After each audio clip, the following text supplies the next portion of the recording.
Prime Minister Mia Mottley, the Governor General of Barbados, Sandra Mason, said the country had loitered on colonial premises long enough and the time had come to leave that era of Barbadian history behind.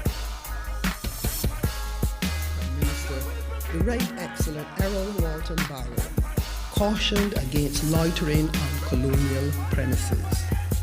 That warning is as relevant today as it was in 1966.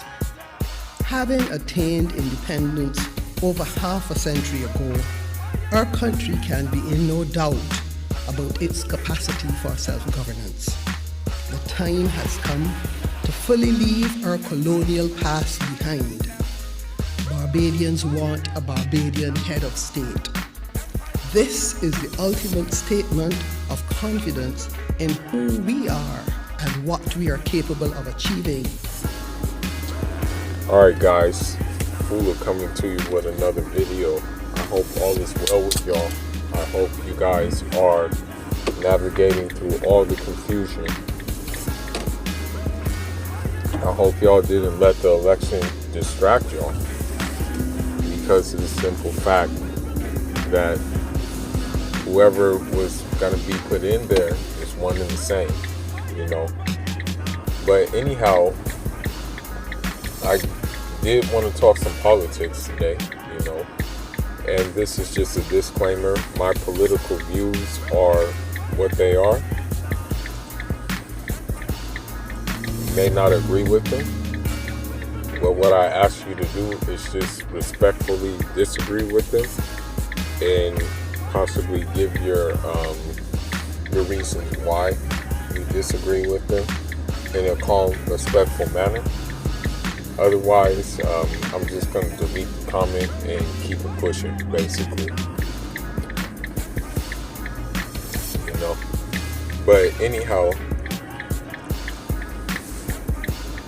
that clip that was at the beginning of this video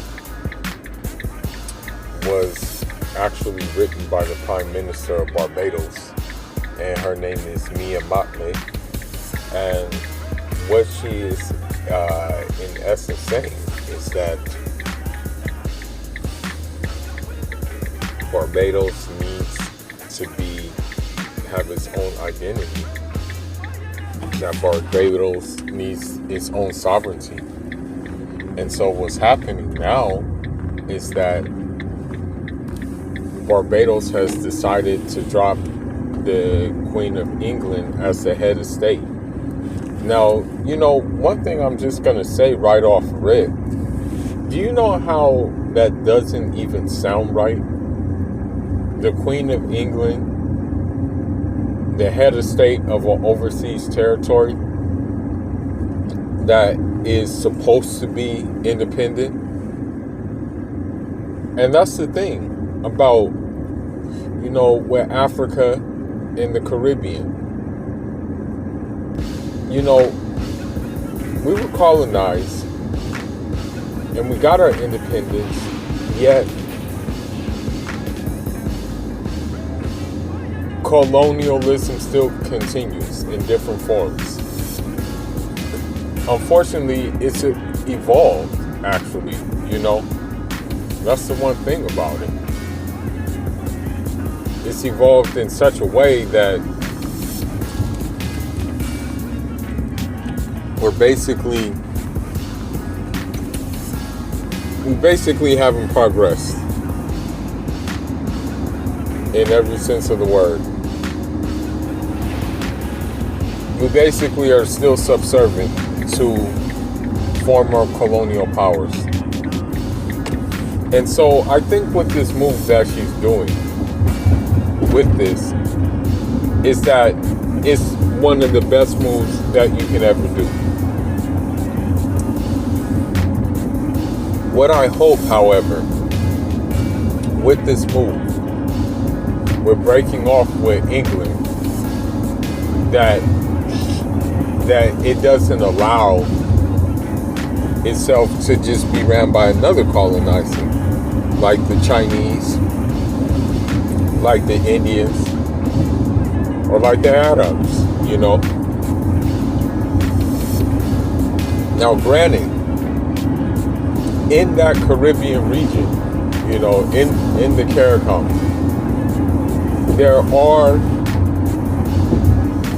in like mostly all of the Caribbean countries, there are minorities of Indians who came there as workers, and there are minorities of Arabs as well came there as seeking provision,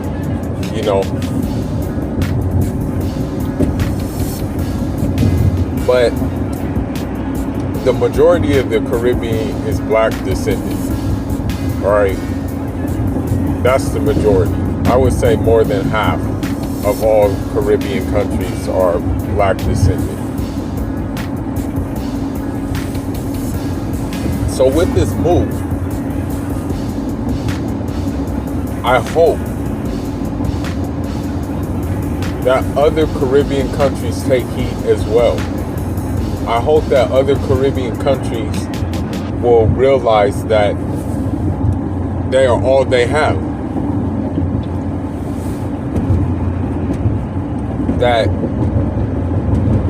in order to develop, they're going to have to use unconventional means to develop, right? And as long as England is head of state of these Caribbean countries, they will not get to use unconventional means to do so. Let's take, for example, one of my favorite Caribbean islands, by the way, Grenada.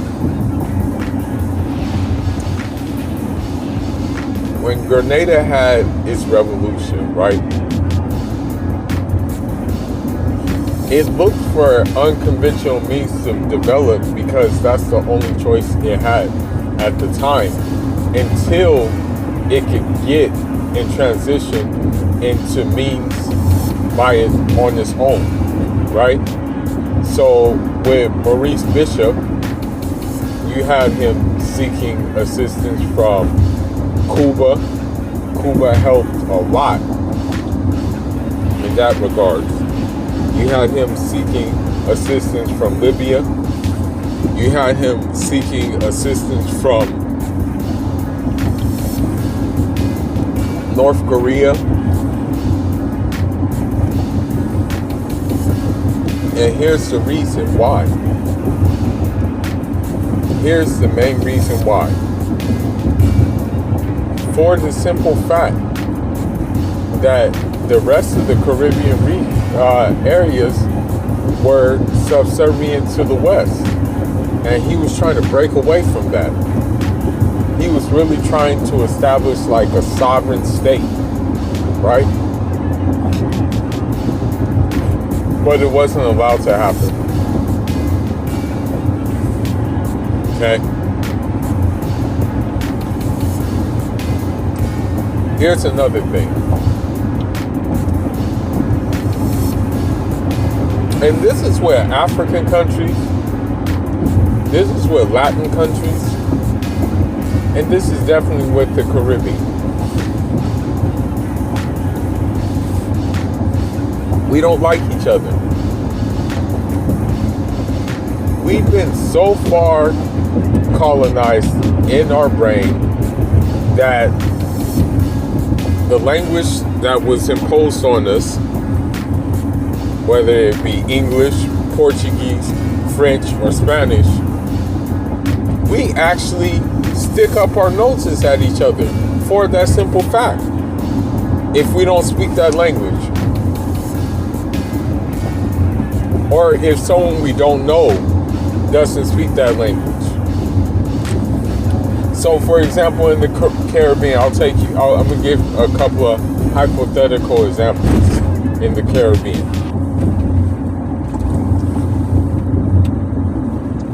Say you're from Guyana, right?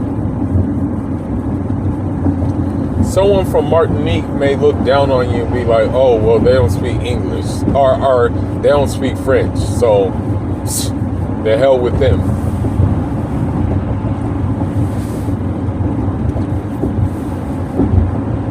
Dominican Republic is in the Caribbean, right?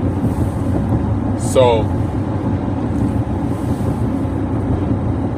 the Dominican may meet, like, for example, say like a St. Lucia, right? That Dominican would be like, psst, él no habla español. Él no entiendo. Adios. And that's how it's been for the longest. And I just really think that if the Caribbean nations did that, broke away from having the Queen of England as the head of state, then that would be a step in the right direction to decolonize, okay? And what I mean by decolonize the mind. Because if you have a colonized mindset, then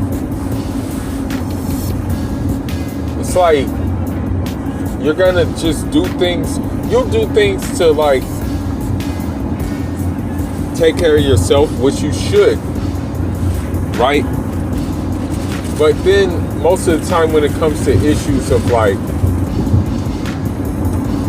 just black issues or something,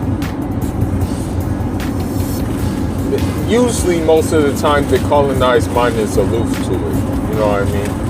That's usually what happens. Okay. So I will hope that the rest of the CARICOM follow this way.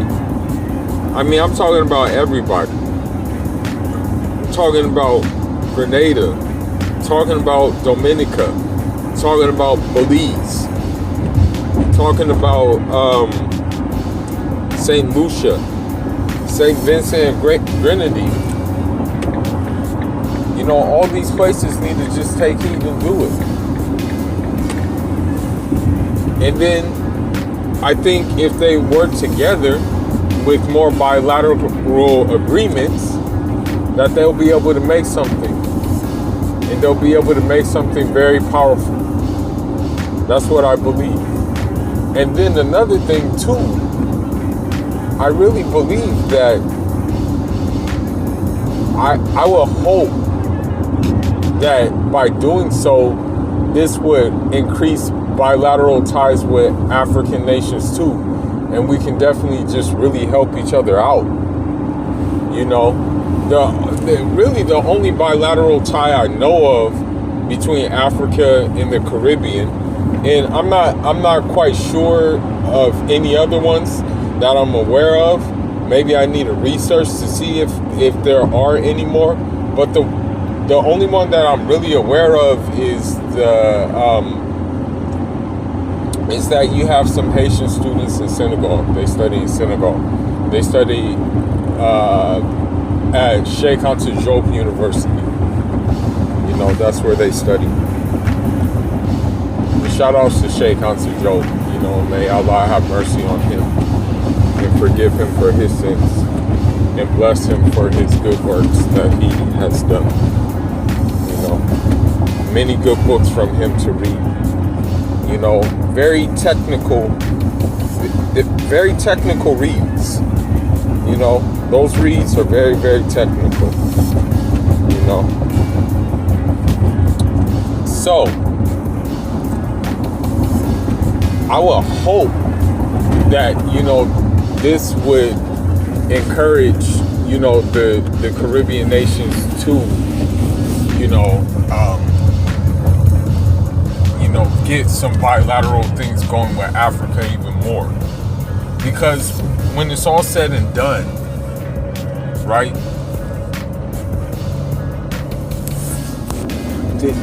the majority of Caribbeans are of African descent.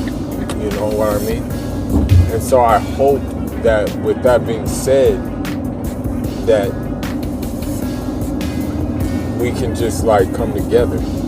Because here's the thing.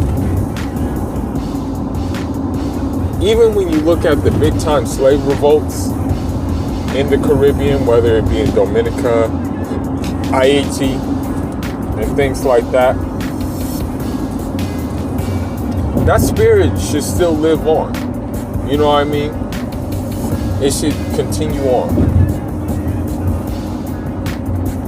And I think by doing so, by breaking away from England, kind of doing, I want to say,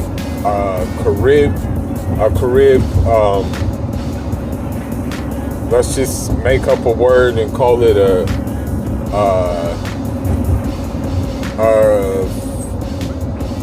Crepsit or something like that. Like just leave, like how you have Brexit. I'm just kind of taking the Caribbean side of things and just, you know, there should be like a Crepsit basically. And so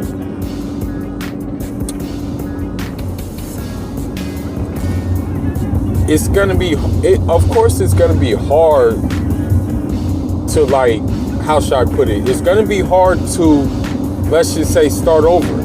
You know, of course it's gonna be difficult. But let's be honest, is anything worth having going to come easy? Like, is anything, for example, is anything that's gonna last for a long time, that's gonna last for generations, that's gonna impact a generation, that's gonna make a generation proud? It's very difficult, you know. And here's why I'm so adamant about this. What is there to really lose if the other Caribbean states follow suit? Because the way I look at it, and this is just real, this is just what I see. Britain and just the West in general has treated that whole Caribbean region as a banana republic. Okay? You just have to, I mean, let's be honest. There are some movers and shakers in the Caribbean. You know? But for the most part, what happens? A lot of people are hoping to make it in athletics. With the all of a sudden coming of Usain Bolt. Now you have people in all the CARICOM, and they're trying to capitalize off of athletics because they know that's a money. They know there's going to be some money, and it'll be their ticket out of, like, a banana republic. But it shouldn't be like that. There should be more opportunities. There should be more options available. And the way I look at it, if you're supposed to be a head of state, isn't it your responsibility to make sure your subjects are okay? To make sure your subjects are well taken care of? To make sure your subjects are have all the necessities needed? But of course not. The Queen of England don't give a shit. Let me tell you something about the Queen of England. Alright? I'm going to tell you something about that royal family in general. Alright? And hopefully YouTube doesn't sap my video for this. Okay? That royal family is a very sinister family. Okay? Let's like just cut out the fact that, you know, what their riches come from slavery and colonialism. Let's cut that factor out. There's another sinister thing about that family. Okay? That family is I've seen it with basically some of the members of that family have been in Los Angeles. And they've been in West Hollywood, to be exact, okay? I'm I'm gonna tell you something about them, okay? I'm gonna let you know something about that family.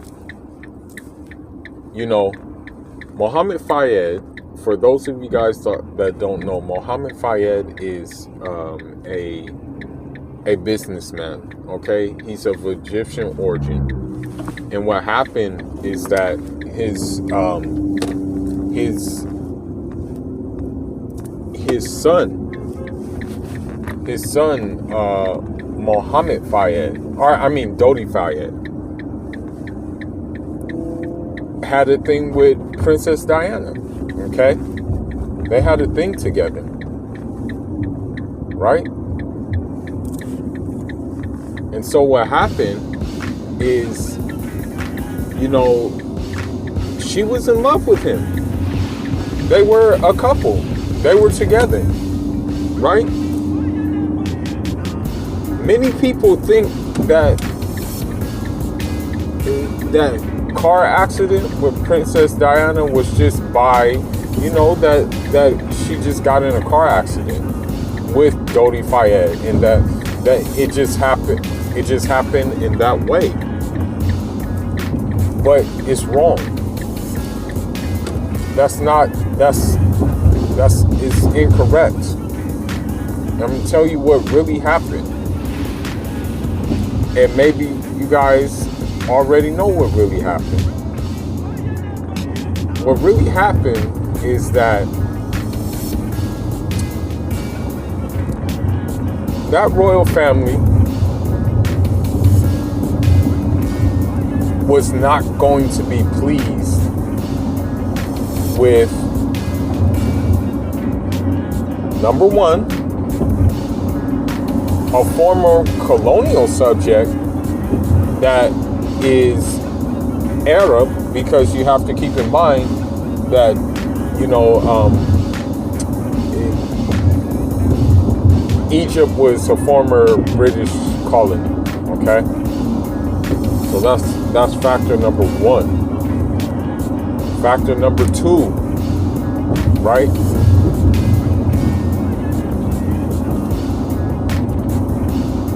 He was Muslim. Princess Diana was pregnant. So, with his kid. So do you think that they would want to bring, number one,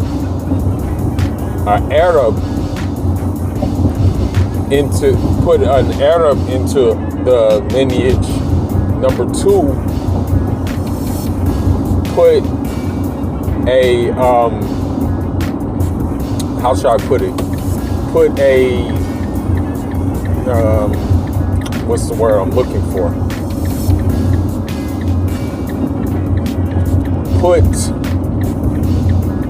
a Muslim into the lineage, because there's another history to that too. With that area, with the British in Africa, the one colony that gave it trouble because of a charismatic leader in that colony was Sudan. And Sudan actually had a leader called Mohammed Ahmed al-Mahdi. And he actually fought the colonial powers. And because he did fight the colonial powers, that did not go down well with England, you know. And so there's still that resentment to this day. You know what I mean? And so with that being said, I'm just going to say that they set that up for Princess Diana to get got like that with Dodi Fayed.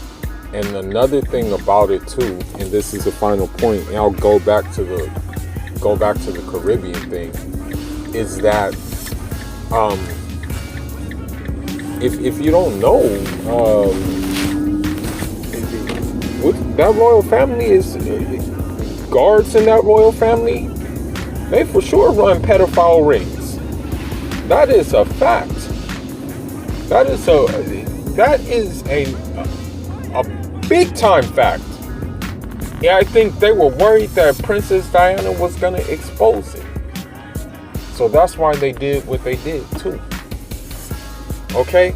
But I'm that's neither here nor there, but I'm just saying to you that what does the Caribbean have to lose if they do that?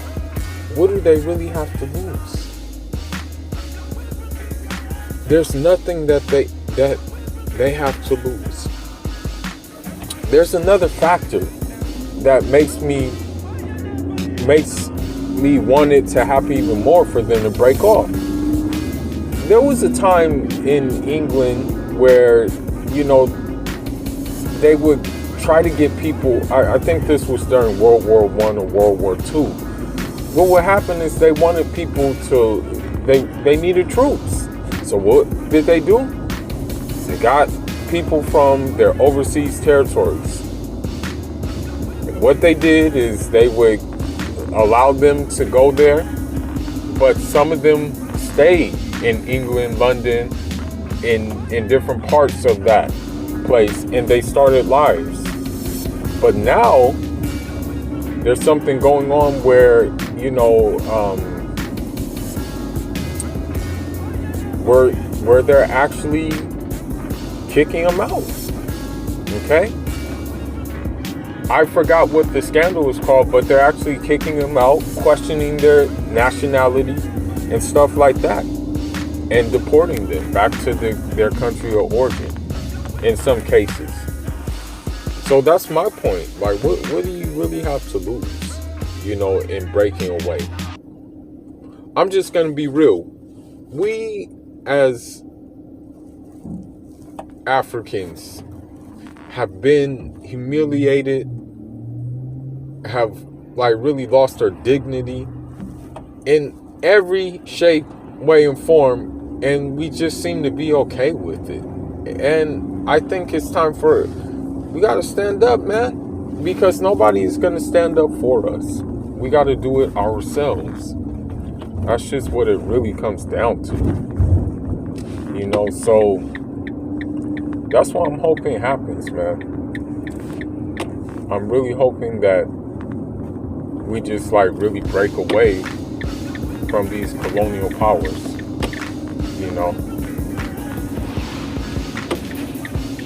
And so people may ask me well, Fula, why are you so concerned with the Caribbean? What do you have to do with the Caribbean? Why do you care? Stuff like that. Why are you so entangled with the Caribbean and stuff like that? This, that, and the other, Alright, I will tell you some of the reasons why I'm entangled with the Caribbean. This is just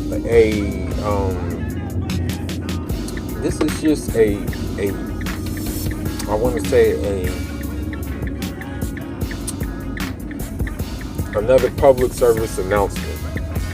I am by no means a Pan-Africanist. I am by no means a, pro-black dude.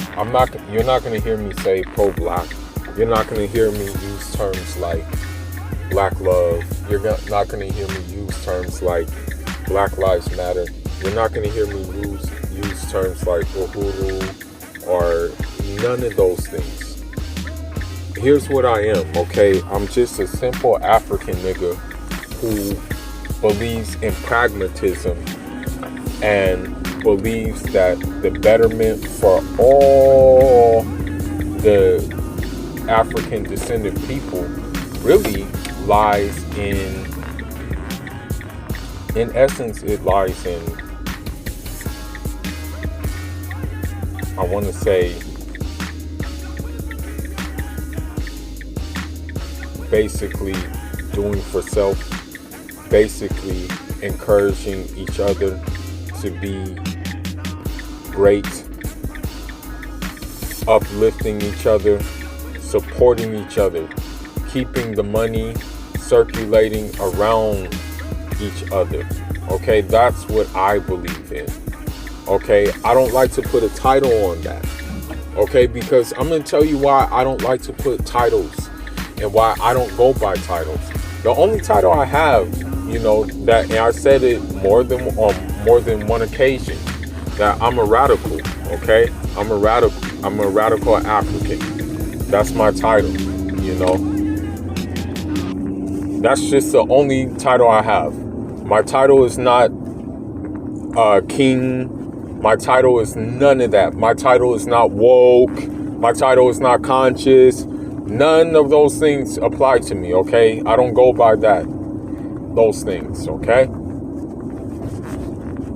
Now,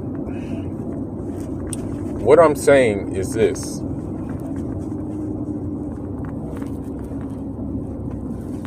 The reason why that I be concerned with the Caribbean and people be like, yo, man, like, you really go hard for the Caribbean, stuff like that. Well, number one, some of my kin, descendants of my kin can be in the Caribbean, okay? By tribe, I'm Fulani, right? And my branch of Fulani is called Tukulor, okay? That's my branch. Different names, Torogbe, Torordo. We have different names. There's different names for it, right?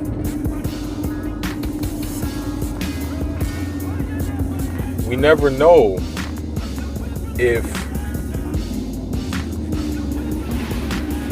we really never know if we're in the Caribbean, or actually we do know that there are many descendants of Tukulors in the Caribbean.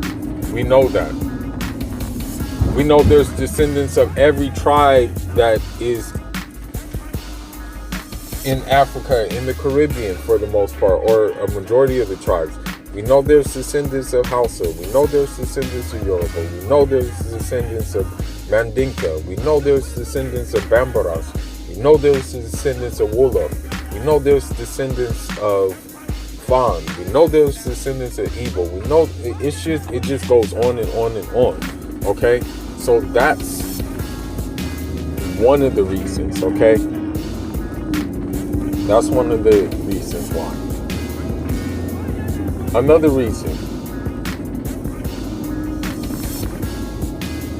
I usually get mistaken for Caribbean. Like, people be like, oh, are you Jamaican? Oh, are you Haitian? Oh, are you Cuban? Oh, are you from St. Vincent? Oh, are you from Grenada? Oh, what Caribbean country are you from? And so I just say, oh, are you Belizean? It happens very often to me. And, it is what it is. So I just say, well, you know what? Just consider me your cousin, okay? If it comes down to that, I'm your cousin, right? And so that's another reason. Another reason is this too, all right?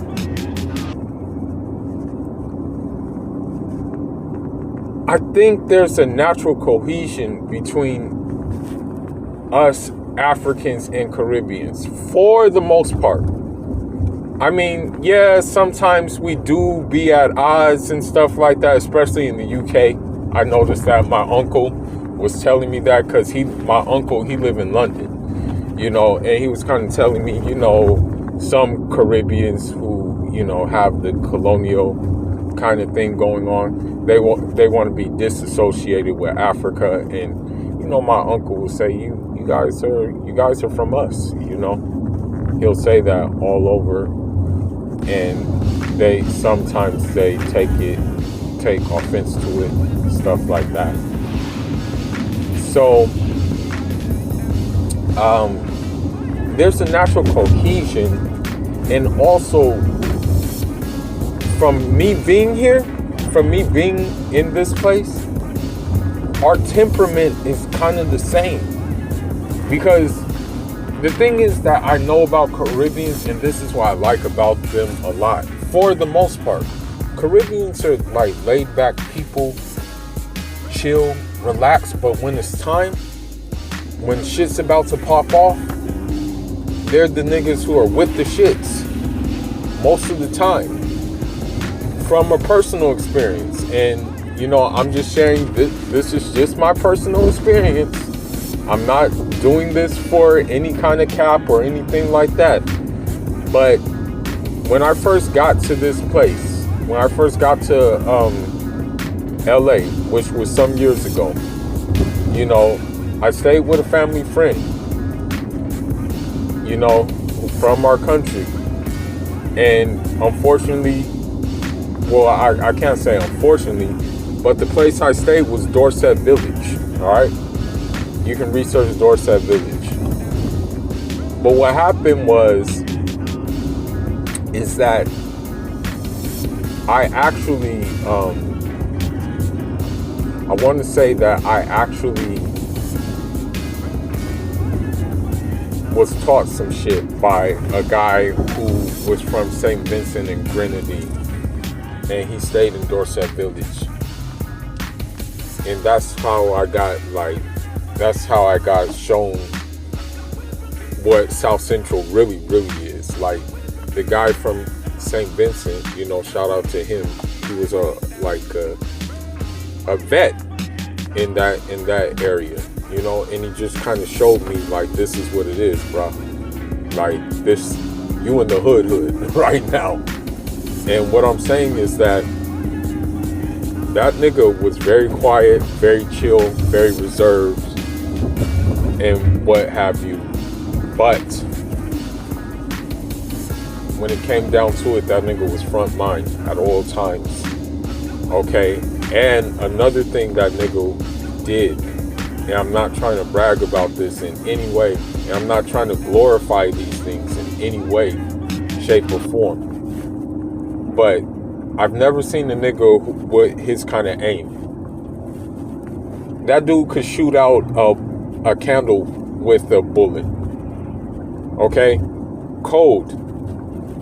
Taught me how to use a Cutlass very, very well. You know? And for those of y'all who don't know, a Cutlass is just slang for a machete.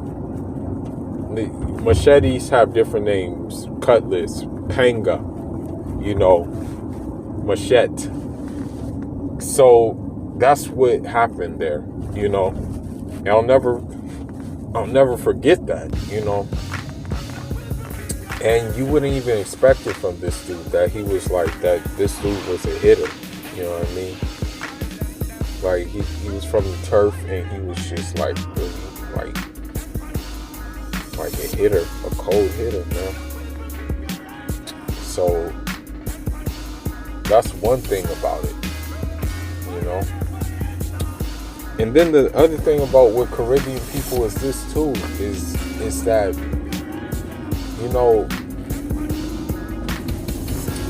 I want to say,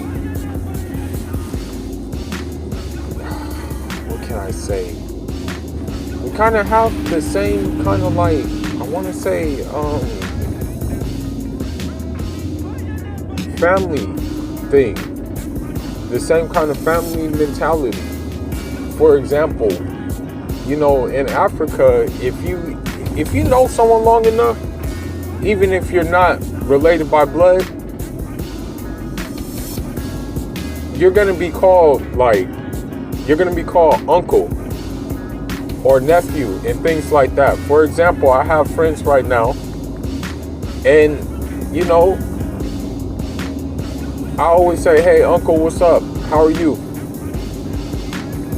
And we're not related by blood, but you know, it's just that kind of bond is created. And then on the other end, in with Caribbean people, with the ones I've met here and became friends with, be it Belizean, be it Jamaican, be it Trinidad and Tobago, be it Grenada, or whatever the case may be, you know. It's the same thing. You know, even one of my friends, one of my Belizean friends, right? He introduced me to his moms and stuff like that, and his mom should say, "Oh, call me auntie," you know. And that's what happens every time I like visit and stuff like that, or we talking. I say, "Hey, auntie, how you doing?" You know. So that's it's just a natural cohesion that we have. You know. So that's why I kind of like care about this issue. You know, because I'm looking at this issue and I'm thinking that maybe, just maybe, it can start a chain reaction for every other place that is inhabited by a lot of black people, to let them know that shit has to be done ourselves. Because we have to really ask ourselves, and I'm going to end on this video, what have we really gained with keeping colonial ties? What have we really gained? Except for more debt, lack of development in the country, these puppet leaders, and the desire basically to migrate to the countries in which colonized us in the first place. That's all I'm saying, man. But anyhow, man, let me know what y'all think about this thing, man. Let me know if y'all think this is a good move, or let me know if y'all think this is a bad move. If you think this is a mistake, I want to know y'all opinion. And if I have any Caribbean subscribers, I want to know your opinion, especially. You know. But if you want to, like and subscribe to my page, press the bell icon, and I'm gonna still give y'all some more content. I know this video was very long-winded, right? But it's just something I felt like I needed to like express because it's been under-recorded. You know, as a matter of fact, I didn't know this was happening until I saw a post on Instagram. You know, and even that Instagram post was late. You know. That's the thing. So, with that being said, man, I'm gonna leave y'all, and until the next time, Njadama.